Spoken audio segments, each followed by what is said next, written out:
Assalamualaikum warahmatullahi wabarakatuh. Di sini saya Pipi Septiarina dari kelas 8 A7 Keuangan. Di sini saya akan membahas mengenai perdagangan internasional. Di dalam perdagangan internasional terdapat beberapa hal, yaitu ada pengertian, ada ekspor-impor, tujuan, manfaat, hambatan maupun dampak dari perdagangan internasional. Berikut penjelasan materi dari saya. Perdagangan internasional merupakan faktor penting guna merangsang pertumbuhan ekonomi.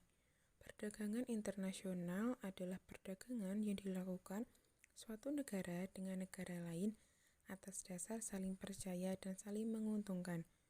Perdagangan internasional tidak hanya dilakukan oleh negara maju saja, namun juga negara berkembang. Perdagangan internasional dapat dilakukan melalui kegiatan ekspor dan impor. Ekspor adalah berbagai macam barang dan jasa yang diproduksi di dalam negeri lalu dijual di luar negeri. Ditinjau dari sudut pengeluaran, ekspor adalah berbagai macam barang dan jasa yang diproduksi di dalam negeri lalu dijual di luar negeri. Adapun impor adalah kegiatan membeli barang dan jasa dari luar negeri ke dalam negeri. Dengan melakukan perdagangan internasional ini melalui kegiatan ekspor dan impor, negara maju akan memperoleh bahan-bahan baku yang dibutuhkan industrinya sekaligus dapat menjual produknya ke negara berkembang. Tujuan perdagangan internasional merupakan kegiatan yang bertujuan untuk meningkatkan kesejahteraan masyarakat suatu negara. Terjadinya perekonomian dalam negeri dan luar negeri akan menciptakan suatu hubungan yang saling mempengaruhi antara satu negara dengan negara lain. Salah satunya adalah berupa pertukaran barang dan jasa antar negara. Faktor pendorong perdagangan internasional. Ada beberapa faktor yang mendorong semua negara di dunia melakukan perdagangan luar negeri. Faktor-faktor pendorong tersebut terdiri atas beberapa hal. 1. Perbedaan sumber daya alam yang dimiliki. 2. Teknologi. 3. Penghematan biaya produksi. Dan keempat yaitu perbedaan selera. Manfaat perdagangan internasional. Ada beberapa manfaat dari perdagangan internasional, yaitu meningkatkan hubungan persahabatan antar negara, kebutuhan setiap negara dapat tercukupi, mendorong kegiatan produksi barang secara maksimal, mendorong kemajuan ilmu pengetahuan dan teknologi. Setiap negara dapat mengadakan spesialisasi produksi dan memperluas lapangan kerja. Hambatan perdagangan internasional.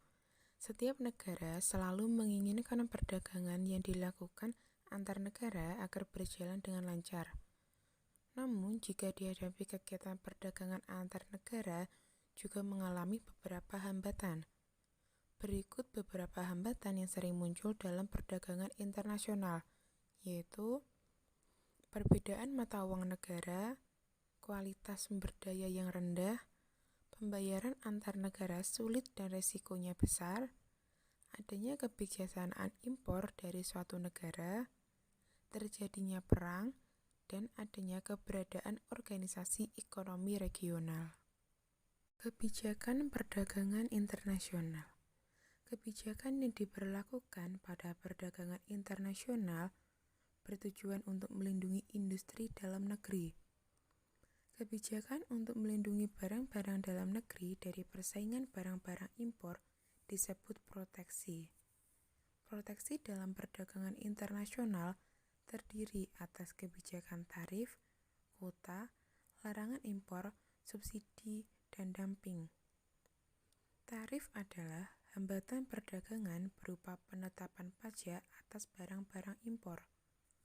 Kuota adalah bentuk hambatan perdagangan yang menentukan jumlah maksimum suatu jenis barang yang dapat diimpor dalam suatu periode tertentu.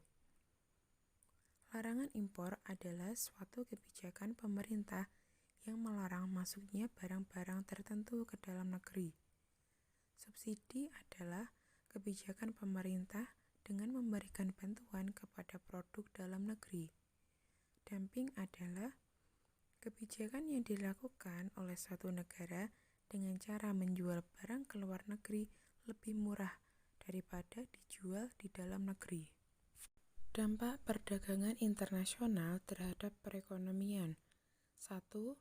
Perdagangan dapat meningkatkan pendayagunaan sumber daya domestik di suatu negara berkembang. 2. Perdagangan internasional dapat menciptakan pembagian kerja dan skala ekonomi yang lebih tinggi melalui peningkatan ukuran pasar.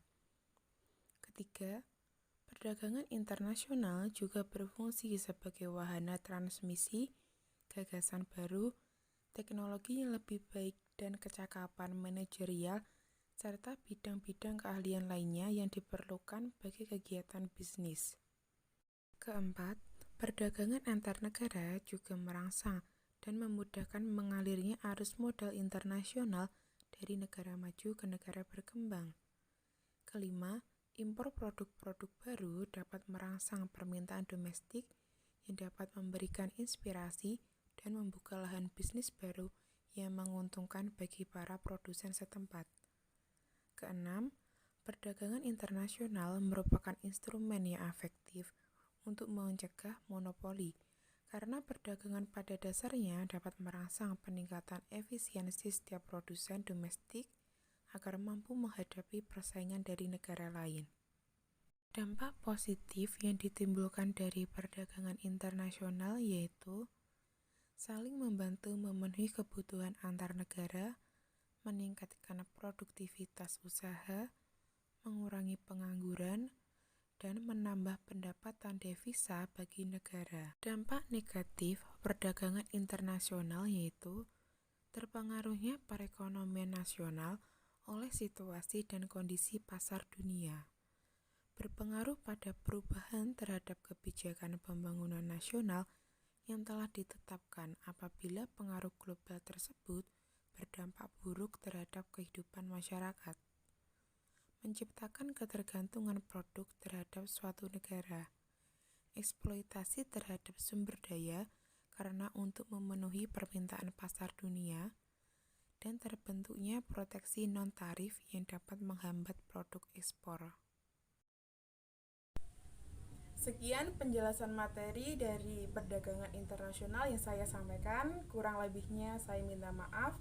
Wassalamualaikum warahmatullahi wabarakatuh.